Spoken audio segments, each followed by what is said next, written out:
رافع ابن خدین فرماتے ہیں آقا کریم صلی اللہ علیہ وسلم نے ارشاد فرمایا صدقہ پر جو عامل ہے نا حق کے ساتھ جو اپنی ڈیوٹی سر انجام دیتا ہے،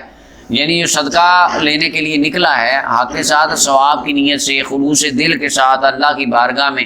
دین اسلام کے نظام کو پائے تکمیل تک پہنچانے کے لیے، فرمایا اس طرح ہے جیسے اللہ کے راہ میں جہاد کرنے والا ہے، غازی حتیٰ کہ گھر کی طرف لوٹا۔ امام ابو داؤد ترمذی نے روایت کیا اور اس کو حدیث کو حسن کہا۔ اب یہاں پر ہے کہ جو بندہ جنگ لڑنے نہیں گیا، وہ دین کا کام کرنے جا رہا ہے، یہ بھی دین کا کام ہے، مال اکٹھا کرنا، زکوٰۃ جمع کر کے لانی اور آگے بانٹنا، مسلمانوں کی فلاح۔ جو بندہ فلاحی کام کے لیے سفر کرتا ہے، وہ ظاہری فلاح اس فلاح ہو اور یا باطنی ہو، دین کے لیے سفر کرتا ہے اور اس کا مقصود و مطلوب بالحق اللہ وحدہ لا شریک کی ذات، تو فرمایا وہ اسی طرح جس طرح مجاہد جہاد کرنے جا رہا، اللہ اس کو اجر دیتا۔